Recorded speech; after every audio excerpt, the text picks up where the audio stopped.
Welcome everyone to Rear Window Screenplay Read-Through. My name is JJ Wagner, and I will be your host this evening. First off, I'd like to introduce our fine actors today. Playing Detective Coignet is Christian Velez. How are you doing? I'm doing pretty good. How are you doing, Christian?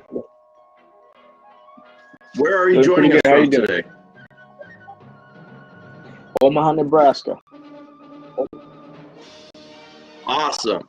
Next, we have Reza Lil Smart playing Lisa. Hey, Reza, where in the world are you joining us from? Hi, everybody. I'm from Washington State.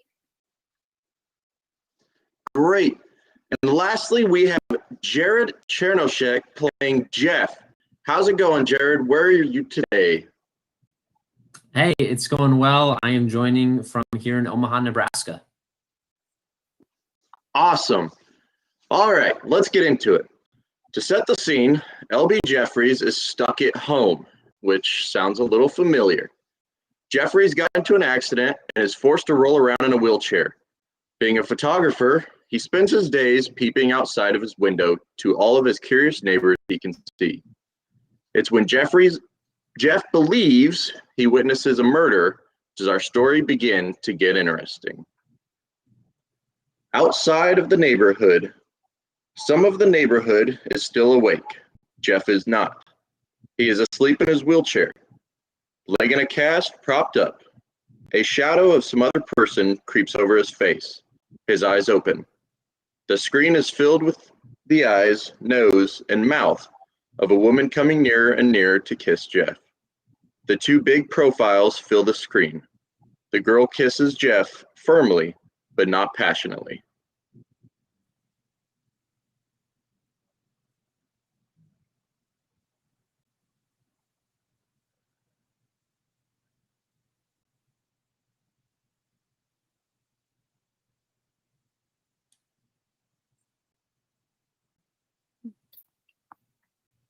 How's your leg?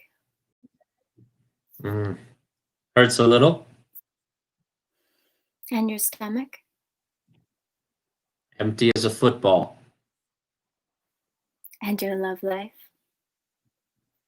Not too active. Anything else bothering you? Uh-huh. She gives a warm laugh, and she straightens up. Lisa swiftly moves to a low hanging light. Reading from top to bottom. Lisa, Carol, Fremont. The Lisa Fremont who never wears the same dress twice. Only because it's expected of her. Something big going on somewhere. Going on right here. It's a big night. It's just a run-of-the-mill Monday. The calendar's loaded with them. It's opening night of the last depressing week of LB Jeffries in the cast. Hasn't been any big demand for tickets. That's because I bought out the house. Let's open the wine. Montrachet. A big glassful. Big enough? Fine. Corkscrews on the right. I couldn't think of anything more boring and tiresome than what you've been through. And the last week must be the hardest. Yeah. I want to get this thing off and get moving. Well, I'm going to make this week you'll never forget. Someday you might want to open your own studio here. How could I run it from, say, Pakistan? Jeff, isn't it time you came home? You could pick your assignment. I wish there was one I wanted. Make the one you want. Magazine? Yes. For what? For you and me. I could get you a dozen assignments tomorrow. Fashion, portraits. Don't laugh. I could do it. That's what I'm afraid of. Could you see me driving into the fashion salon in a Jeep, wearing combat boots and a 3-day beard? I could see you looking handsome and successful in a dark blue flannel suit. Let's not talk any more nonsense, huh? I'd better start setting up for dinner then. She moves away into the kitchen. Jeff watches each of his neighbors, the sad single woman, the newlyweds, and Mr. Thorwald and his wife quarreling across the way. A beautiful piano piece can be heard. Where's that music coming from? Oh, some songwriter in the studio apartment. Lives alone, probably had an unhappy marriage. I think it's enchanting. Almost as if it were being written especially for us. No wonder he's having so much trouble with it. Well, at least you can't say dinner isn't all right. Lisa, it's perfect. As always. The brightness drains from Lisa's face, and she lowers her eyes slowly toward the table. Inside of Jeff's apartment, a fierce discussion is in progress between Lisa and Jeff. There can't be that much difference between people and the way they live. We all eat, drink, laugh, sleep, wear clothes. Well, now look. If you're mad because you don't want to tell me the truth, because you're hiding something from me, then maybe I can understand. There's nothing I'm hiding. It's just that It doesn't make sense to me. What's so different about here from there, or any place you go? One person can't live in two places? some people can. Now, if you'll let me explain. What is it but traveling from one place to another? Taking pictures? It's just like being a tourist on an endless vacation. All right, that's your opinion. You're entitled to it, but It's ridiculous for you to say that it can only be done by a special private little group of anointed people. I made a simple but true statement, and I'll back it up. If you shut up for a minute. If your opinion is as rude as your manner, I'm not sure I want to hear it. Lisa, simmer down, will you? You can't fit in here, and I can't fit in there. Lisa, shut up!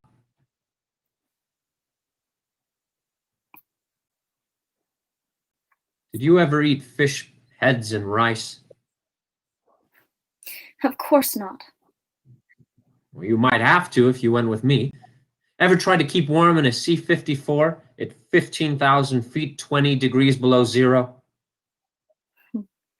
Oh, I do that all the time, whenever I have a few minutes after lunch. Ever get shot at, run over, sandbagged at night because people got unfavorable publicity from your camera? Those high heels would be a lot of use in the jungle. And those nylons and 6-ounce lingerie. 3. Well, they'd be very stylish in Finland, just before you froze to death. Begin to get the idea? If there's one thing I know, it's how to wear the proper clothes you're too stubborn to argue with. I'm not stubborn, I'm truthful. I know. A lesser man would have told me it was one long holiday, and I would have awakened to a rude disillusionment. Now, if you want to get vicious, I'd be very happy to accommodate you. No, I don't particularly want that. So that's it? You won't stay here, and I can't go with you? It would be the wrong thing. You don't think either one of us could ever change? Right now, I can see.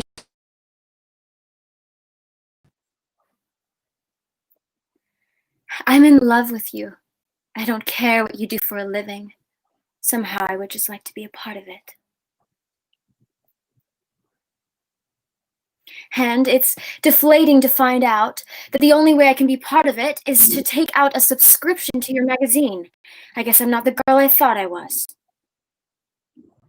There's nothing wrong with you, Lisa. You have the town in the palm of your hand. Not quite, it seems. Goodbye, Jeff. You mean good night? I mean what I said. Lisa, can't we just sort of keep things status quo? Without any future? Well, when will I see you again? Not for a long time. Not at least until tomorrow night. Continues smiling as she closes the door softly behind her. All right, why don't we take a quick break?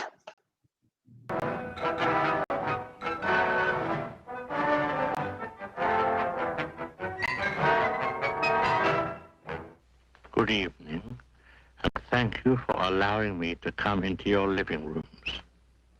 Well, I'm not easily shocked, but I did expect people to dress a bit more formally before sitting in front of their sets, now that two-way television is here.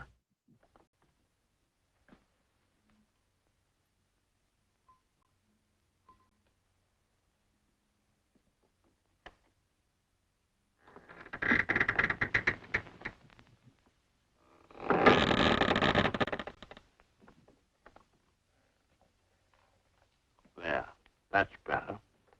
Much better. The least we can do is to provide the proper atmosphere. But I'm Alfred Hitchcock. I can prove it. Sure, everybody is. I insist.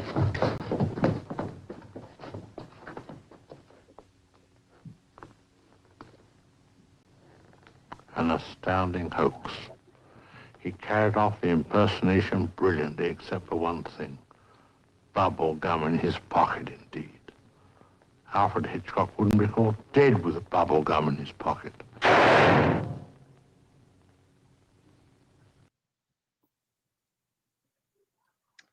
Hey everyone, we're back with the Rear Window Read-Through. We got Jared, Reza, and Christian joining us today. Let's begin. Inside Jeff's apartment, Jeff has just witnessed his neighbor, Mr. Thorwald, in suspicious activity. Jeff believes Mr. Thorwald has murdered his wife, cut her into pieces, and snuck her out in a large trunk. Jeff is seated in his wheelchair on the left of the window, but now turned toward a newcomer. This newcomer is Police Detective Lieutenant Thomas J. Kanye. He didn't see the killing or the body. How do you know there was murder? Because everything that man's done has been suspicious. Trips at night in the rain, saws, knives, trunks with rope, and a wife that isn't there anymore. I'll admit it. It all has a mysterious sound to it, but it could mean a number of different things, and murder is the least likely one. Go ahead, Kanye. Tell me he's an unemployed magician, amusing the neighborhood with sleight of hand. It's too stupid and obvious way to murder someone. In a full view of 50 windows, and then sit over there smoking a cigar and waiting for the police to pick him up. Well, officer, do your duty. You've got a lot to learn about homicide, Jeff. Morons have committed murder so screwily that it took over 100 police minds to catch him. That salesman wouldn't just knock up his wife, put her in the back of a truck, and stuff her in a storage. I'll bet it's been done. Almost everything has been done, Jeff, under panic. But this is 1,000 to 1 shot, and that man's still sitting around his apartment. He is in panic. You think I made all this up? You something that has an explanation. For instance? His wife took a trip. She was an invalid. You told me. Well, I've got to run, Jeff. All right. You don't believe me.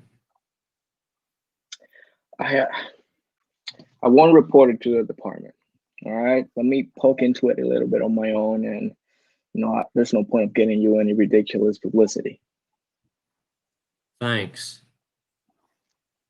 We know the wife is gone, and I'll see what I find out and where she went. Do that. You have any headaches lately? Not till you showed up. Well, it'll wear off in time, along with the hallucinations. I'll see you around. Outside of the neighborhood, the street intersection, some traffic, mostly pedestrian. Miss Lonely Heart's still sitting at the cafe table, alone, drinking. There is no sign of Thorwald. Inside of Jeff's apartment, Jeff lowers the camera lens. You must have gone somewhere to the right. Hey, it's Steve.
And we are back inside Jeff's apartment. Kanye turns his head from the window and looks down at Jeff. What else you have on that man, Thorwald? Scare me that you wouldn't get here in time, and we'd lose him. Think he's getting out of here? Everything he owns is laid out in the bedroom, ready for packing. Kanye turns his head suddenly at the sound of Lisa coming out of the kitchen. She holds two large brandy sniffers containing some brandy. I'm just warming up some brandy, Mr. Cognier, I presume.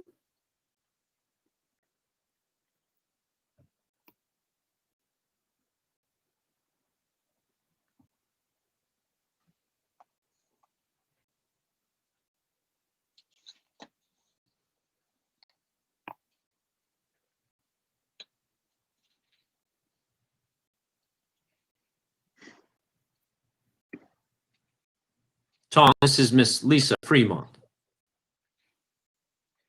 How you do?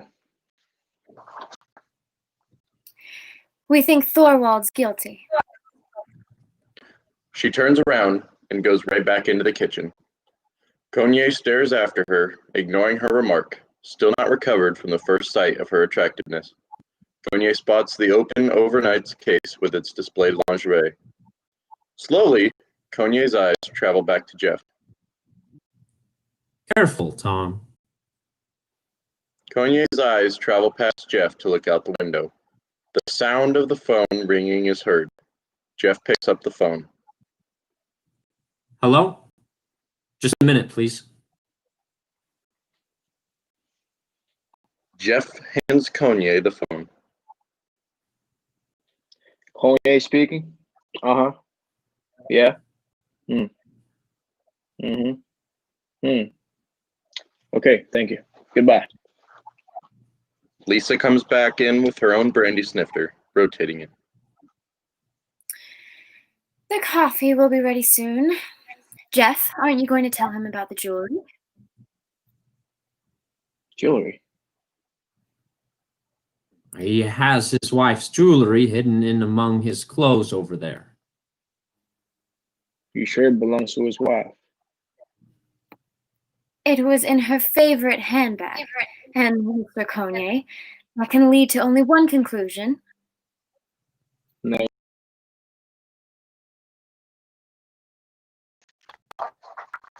That it wasn't Mrs. with him yesterday morning. You figured that out, huh? It's just that women don't leave jewelry behind when they go on a trip. Come on, Tom. You don't really need any of this information, do you?